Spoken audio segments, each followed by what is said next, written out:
You've entered Bookstorm. Your favorite authors are here to dive down deep into their best-selling books. Stay tuned to brave the storm.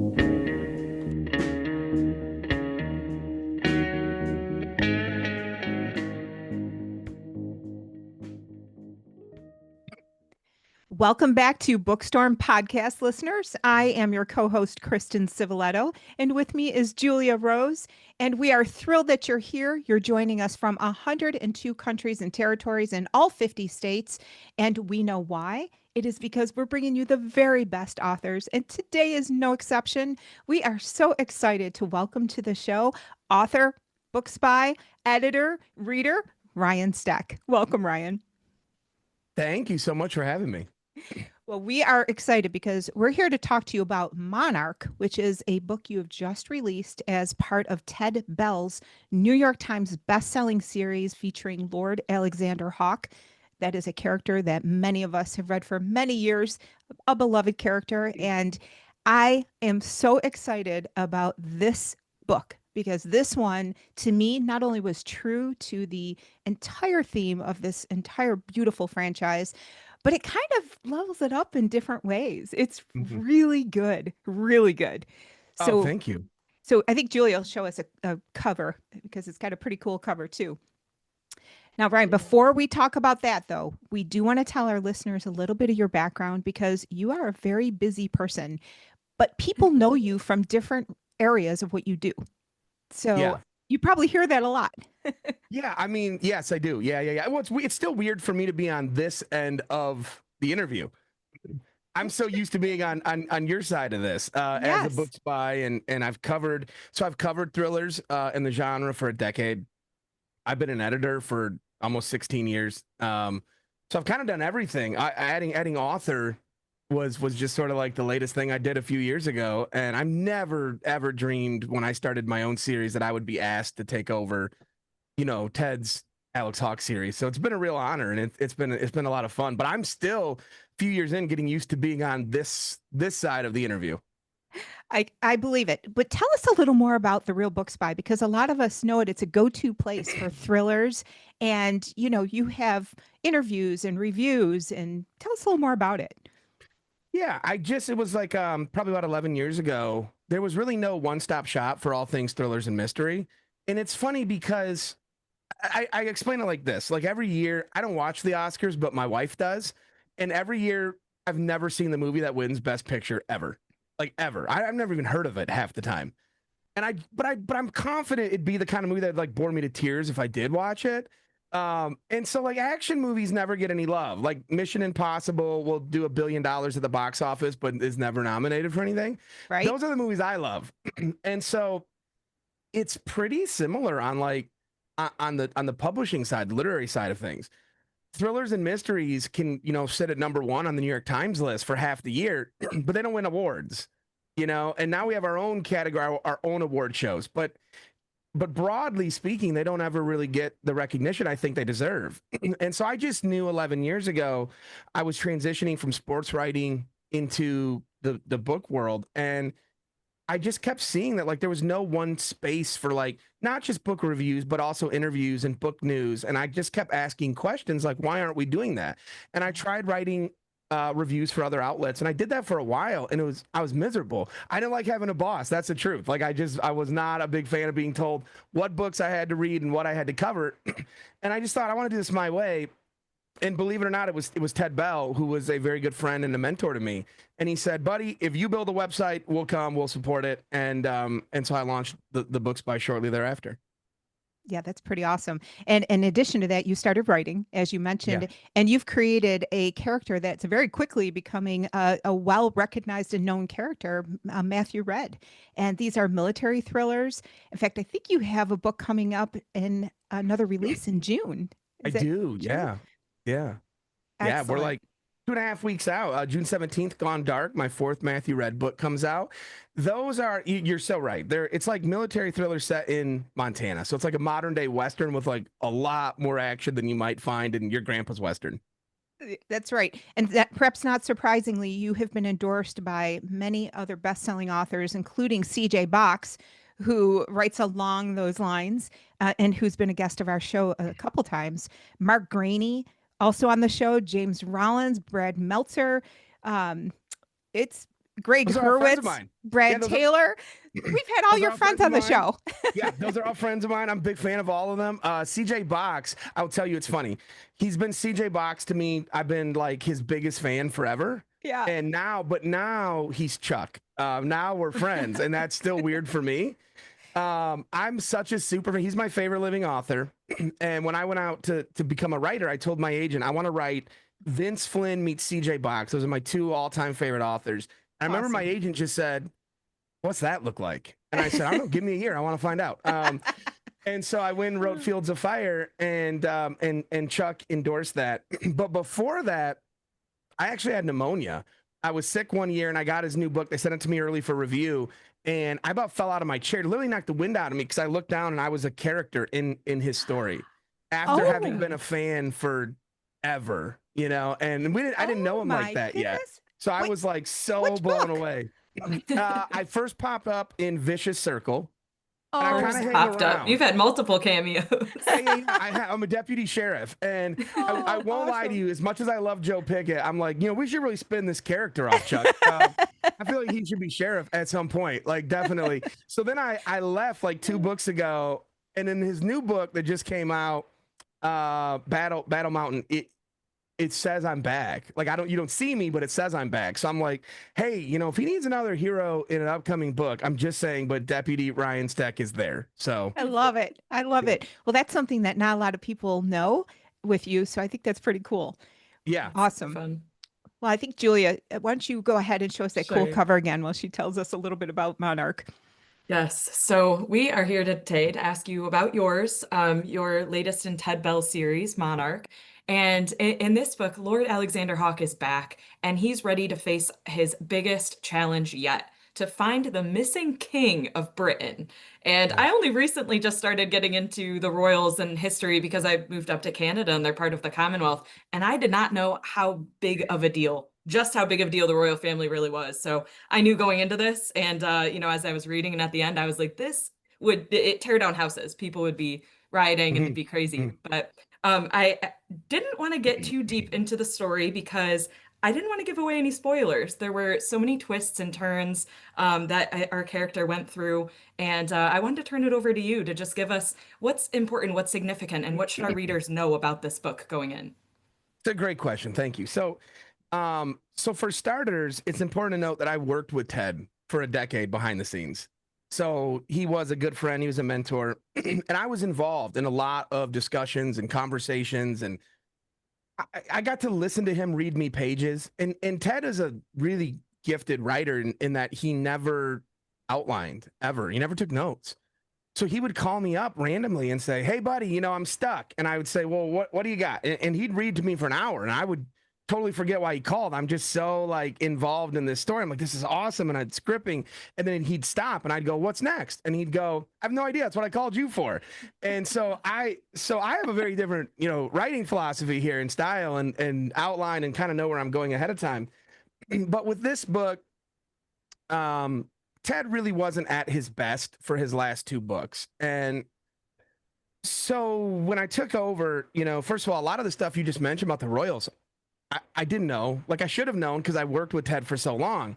But when I took over, I signed the contract. I sat down right here at my desk, and then it all hit me at once. And it was like, wow, this is Ted. I love him. I really love this guy. I cried when he died. It was really hard. So you're dealing with the emotions of okay, I really love him. I don't want to let him down. And then wait a sec, Hawke is British and I don't know anything about so I just remember consumed with fear and panic and started to freak out and pretty much called my agent and said, "Look, if I don't cash the check, can I still just get out of this?" And so I called his daughter, the wonderful Birdie Bell, and she and I are very close now. She's a really dear friend, and she sort of just talked me off the ledge and said, "We can do this. We can do this." And so I had to go do the homework and do the research. And what I decided I wanted to do is write down to the title. This is a love letter for fans of Alex Hawke. When I did the pitch for Penguin, when they asked me to come on, I had to think about titles. And so I started going through emails with Ted over the last decade. And there was a book that he wanted to call Monarch, and his former publisher shot it down. And they told him, like, no, it's not a good title. And I wrote back, like, that's such a bummer. I really liked it. And he responded, hey, me too, buddy. I love the title. One day there will be a Hawke book titled Monarch. Count on it. Wow. And so when I sat here, I thought, well, all right, that's the book. It's going to be Monarch. Like, I want to bring that to fruition. So I kind of based the story around the title, which I would not advise anyone to do. So I was like, okay, I have my title. How's the Monarch going to fit into this? And I started thinking about where I knew Ted wanted the character to go. So coming off of Seahawk, which is Ted's last book, there was a lot of open threads and things that I felt like we needed to address. So Hawke, for example, had said he was going to go blow up the dragon base. If you've read the other books, then you know that was kind of left open. So I wanted to start there. So I kind of knew I had my opening and I had my title. And so I also knew where Ted wanted Hawke to be. And what I knew is he's supposed to be happy right now. He's got everything he thinks he ever wanted. Finally. Anastasia, the love of his life, is finally back. They're raising their son together. He's a billionaire, you know, he's handsome, he's super fit, he's charming, he's got it all. And yet he knows there's something missing, like he's wrestling with, why am I not happy? And as he's trying to figure out how to be this guy that just lives in Bermuda in Tea Kettle Cottage and has a family life, he gets a call from his best friend telling him, hey, you know, King Charles is missing, and Hawke is thrust back into the action. And so, yeah, there are a lot of twists and turns. I for sure wanted that. You know, I didn't want readers to figure out what was going on before Hawke did. You know, that was a big thing for me. And so there are a lot of twists and turns. But what I would hope is, like, I never wanted it to be bogged down in the politics, but the amount of research you have to do for just how the monarchy and the royal family works was pretty wild. I mean, that part was intense. Did you have a Brit on retainer? You brought in an expert? Yeah, several friends that I call, like, I really dig myself into, like, a lot of just holes that I got to stop digging. Like, I'm so far into this, I don't know how to get out. And I'll call someone and, like, hey, how does this work? And they're like, it's not that bad. You didn't, you know, completely screw yourself. Like, we can get out of this. And so they help. So yeah, for sure. And, but a lot of little things too, you know, like directions and roads and, like, where things lead, all of that. Like, if you think about it too much from my position as being the writer, it's very overwhelming. So when I was writing, it was like a page at a time, a chapter at a time. Like, I just really had to focus that way, and then call people and go to people for help as needed, which was like daily. Yeah. I can imagine. That is crazy. But I absolutely love that you took the title from Ted himself and made almost like a legacy book of sorts. That is awesome. So thank you. On the writing, there was a great line that stuck out, and the magician's partners in crimes, so to speak, didn't desire one particular outcome over another. It seemed like really what they wanted to do, their goal was to send ripples of chaos throughout the Western world in order to advance a global political agenda. But for some of these people, some of the wrongdoers, the chaos was more personal. There was disappointment in those that they idolized, vanishing fortunes, there were perceived slights. It was just so much more individual, I think. And those disaffected individuals then recruited others, right, to get in on their cause. Do you think that those personal connections are really truly the root, the means by which people become radicalized for a larger effort? Does it always start personal? I don't know if it always starts personal, but I think that's true for most of the time. Yeah. I think we see that here in America with our politics, even, you know. Unfortunately, there's like a really big divide. If you take a stance on one side of the aisle, the other side doesn't like you anymore. Like, we've seen families ripped apart, friendships torn apart over this. And I'm not a big fan of that personally. So yeah, I do think it can start, you know, on a very personal level, and you get sucked into something kind of bigger. And I also have to be careful with this answer, because the next book that comes out next spring, I really kind of layered in towards the end of the book. I even tease the title, but readers wouldn't know that unless they know what's coming. But really tease. So the next book is called Warmonger, and that comes out next spring of 26. And I'll just say, deal with a lot of what you just mentioned in that book on how people decide what position and side they're going to be on.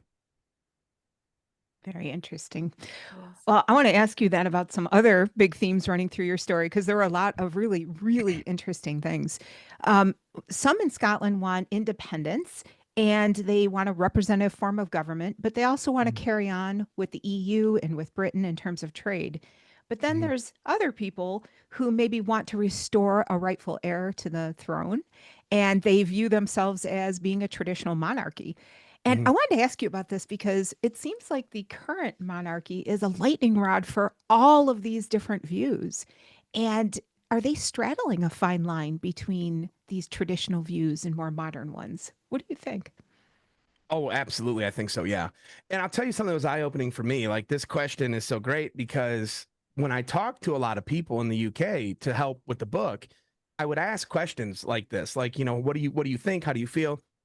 And I swear no two people had the same answer. Wow. So I kind of went into it writing it like, oh man, this is, so you're not going to like please everyone. And I have a healthy respect now for how difficult it would be as part of the monarchy to straddle that line, because I do think that's absolutely correct. Yeah. Yeah, especially too, because people have different ideas of what self-determination looks like as well. Yeah. So now you got to throw that into the mix. Very interesting. Yeah, I, and those are themes that have to play out against the backdrop of gunfights and explosions and car chases. And yeah, I try pretty hard as the author to not take a position on politics in the books, even right down to Hawke not necessarily having a kind of, I'll honor what Ted started, so you can kind of know how Hawke feels, but Hawke's loyalty is to King Charles. Not because he's the king, it's because when he lost his parents, Charles stepped up. And so even back to the last question about, personal relationships, sort of how that can help you view and pick a side politically. That's where Hawke comes down. He's loyal to the throne because of who sits on it. And I think that's an important note too. I would agree that apoliticalness came across in his character a couple times. One, he said, the thing about the Scots. He's like, I could see either way. It's cool to be on your own, like a free country, but it's also nice to be a part of something bigger. So that ambivalence made it an important aspect to his character, that he doesn't have an opinion, but it stayed in the background, so that what was forefront was his motivations. So I think you did an excellent job getting that across. Well, thank you. I mean, it's something that I explore further in Warmonger. and I will just say this, like, I mean, I'm really proud of Monarch, and we got some great endorsements. Ted's first book, Hawke, was endorsed by James Patterson, Nelson DeMille, and Clive Cussler. And so it was important for Bertie Bell and I to send Monarch to those same people. Now, Clive was no longer with us, and so we went to his son, Dirk. But if we could have just got one endorsement from one of the original endorsers of Hawke, we would have been thrilled. And all three came through. And that was, in fact, it's very probable it was the last book that Nelson DeMille, who was a friend of mine, ever read. We got a quote, and then he very tragically passed away like 2 weeks later. And so if you know Hawke's history and all that, it wouldn't be hard, I would just say this, to kind of have an idea of where I'm going with the next one. But these are all themes that continue very much into Warmonger, and Hawke is tested in new ways, like where exactly does his loyalty and allegiance lie? And so those are big themes in the next one for sure. That's awesome. I love when there's something speculative going on now, and then you do get to dive on deep and really get to, see where that ends up. Well, they're questions. You guys ask great questions, because they're the very questions that, like, I was asking myself as I'm writing. Like, I wonder how Alex feels about this. I wonder how he feels about that. And then also, again, I have to be vague because I can't give away the next book. But like, if something were to happen that would make him question, where is his loyalty? How does he react to that? And so all of that plays out in Warmonger. Absolutely. Well, I'm ready for it. So bring it on. All right. So earlier we had talked a little bit about how the monarchy is just this huge, overwhelming umbrella. They have a very almost like smoke and mirrors around them, and things that happen, people are very, very interested. And this story in particular raised a question for me regarding that. Are there some nefarious activities or spies or covert operations that, if they came to light, that they would create too much global chaos and instability, and that they really, for that reason, need to be kept in the dark? And maybe that means that those people, the wrongdoers, the perpetrators, never actually reach justice in the name of public interest. That might be a little bit convoluted, but Mhm. does that happen? Yeah, I mean, it's a great question. I dealt with this a lot in my own series, in the Matthew Red series. There's sort of like a rogue state, a cabal known as the 12 that are pulling strings behind the scenes on a global stage. And the idea from that, and I'm going to come back, but like the whole idea for that came because one day I was just at my desk and I was reading that Bill Gates was the largest farmland owner in America. And I thought, I wonder why? What is he doing? And I just started having all these ideas of like, if you were not a good person, what might be your motive for that? And so I think when you look around, conspiracies ignite and gain followers for a reason. I think most people still don't think Epstein killed himself, and that's sort of like right in the vein of what we're discussing. So would the fallout of whatever could have come from him being on trial have been so bad and so disturbed life as we know it today that someone decided it's better if that never happens? Yeah, I think most people believe that's the kind of decision that could have been made. Now, do I personally think that's the way it should go? No, I don't. I would much rather us know. I would much rather us know. I mean, I'm a dad, so I have 6 kids. And like, that's my policy with my kids always is like, look, if I don't like it, just tell me the truth. If you tell me the truth, we'll get through it. All right. If you don't, and I find out, for sure, now you're going to get punished worse. Like, I just want to be honest with me and tell me, and let's handle it together.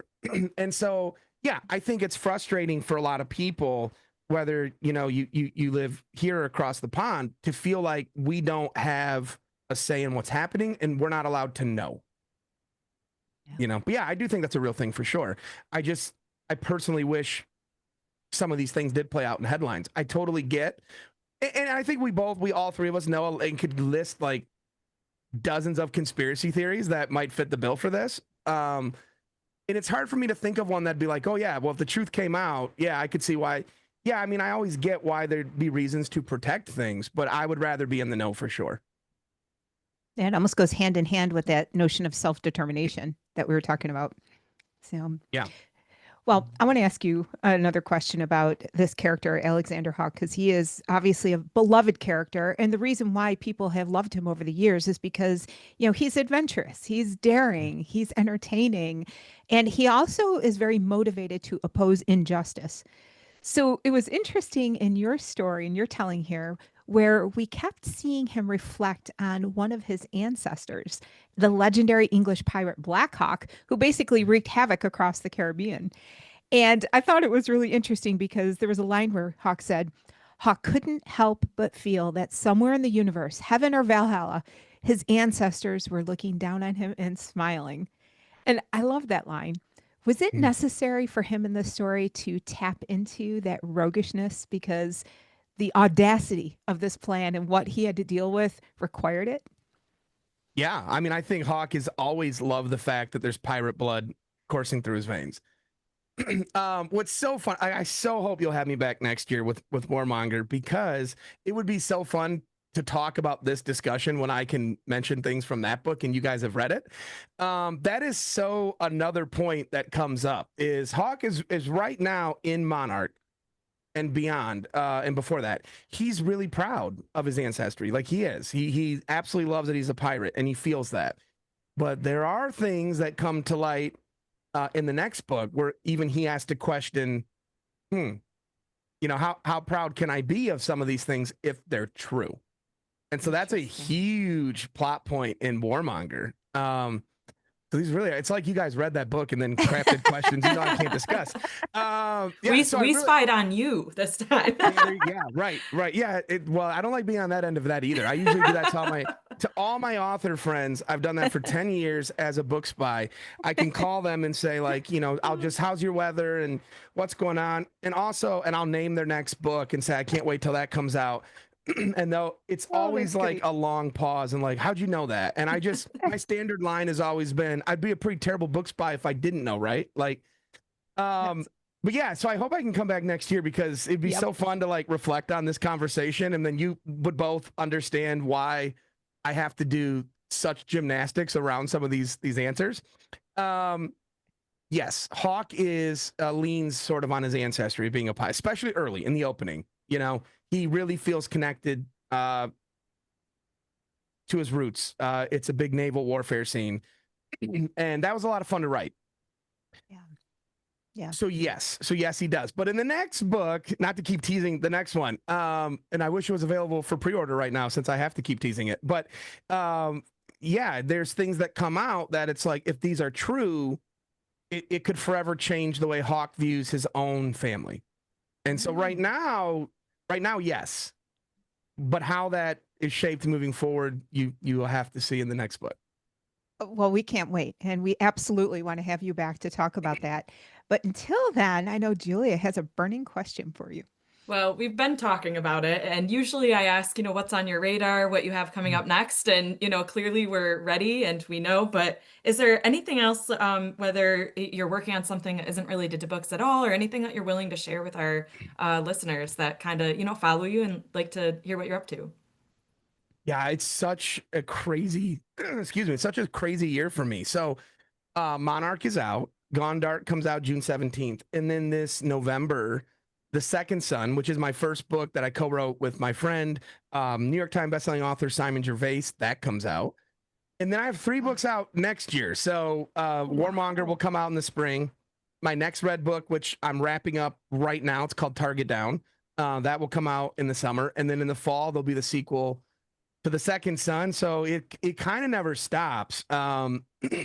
I feel like my life is like one deadline to another, and I'm always just like got to put my head down and just write. The positive to that is I never feel like there's a lot of time to think about it. So I think there's a danger in that. If you want to be a writer, people will sit for weeks or months trying to figure out what they want to write. I don't have that kind of time. So it's like, well, I got to write something today. So we're just going to keep going. And to me, that's a really positive thing, because I think getting inside your head too much as a writer slows you down. Yeah. So it's a busy year. And in fact, like it's so crazy because I have Monarch, I have it right here too. But I haven't talked about this book in weeks, and I'm now doing publicity for Gone Dark. And so I was getting on with you guys and I was like, shoot, what is in this book? Which one? Because I've just written the other one and I'm like, oh my gosh. So it becomes hard to keep it all straight. It does. So yeah, so I have 2 other books coming out this year. I have 3 next year. And then you can still find me at therealbookspy.com and all socials at either The Real Book Spy or RYAN STECK Author. So there's a lot going on this year. In fact, listeners can also sign up for your newsletter and can see what's going on with both your books and in the genre generally, which I think is pretty cool. And we wish you all the best, because this book will entertain, it will thrill. I'm dying to know what King Charles thinks about it, and I'm hoping that we learn that in the coming months. But we are encouraging all of our listeners to pick it up. It is fantastic, entertaining. What a great read. You did justice to this entire franchise and series. You should be very proud. Thank you. Thank you so much. So something that I was thinking about so much while I was reading this, and even during our discussion, was the fact that the monarch changed a couple of years ago. It was Queen Elizabeth, and just became King Charles, and in the grand scheme of history, like yesterday. And I was thinking about how this was a terrorism opportunity, it was terrorism by opportunity. So it wasn't vulnerability. It wasn't, a scare tactic for somebody. It was opportunistic. This is the first time the king is doing something that affects, the Scots and the EU and is going to have a global impact. And people are already split with the king and the royals as is. Yeah. Queen Elizabeth, no one's saying a bad word about her, rest in peace. But with the king, he opened the door for I think a new modern UK. Yeah. And people are taking advantage of that and sowing those seeds of discourse and of disruption and just taking advantage. So I thought that was really interesting because compared to the other books on terrorism that we've been reading and that people are writing, this one was opportunistic, and this one could only have happened at this point in history. And I see some of those parallels right now in the world, those windows of opportunity that you're talking about, Yes. and both in the US and elsewhere, where there's major shifts. So it's a little window of opportunity, and people are almost distracted in some respects. Yes. And, I agree with you. That's a really astute observation. Well, I want to tell our listeners then about some other authors that we have coming up. We have such an all-star lineup. It's unbelievable. We have Maggie Stiefvater with The Listeners, Chanel Cleaton, The Lost Story of Eva Fuentes, Caroline Fraser, Murderland. She won the Pulitzer Prize a couple years ago for one of her books, The Prairie Fires, and let me tell you, this one, outstanding. We have Adriana Trigiani, The View from Lake Como, Chris Pavone, The Doorman, Susan Wiggs, Wayward Girls. We have Christina Baker Klein and Ann Burt with Please Don't Lie.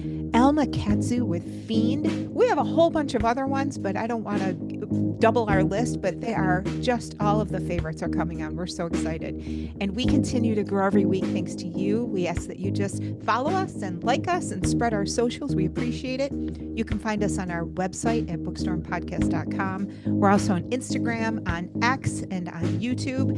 And again, listeners, we're thankful for you, and we know why you're here, because your favorite authors are on the show. All right. Good to go? Good to go. All right, Let me stop stop first. Okay.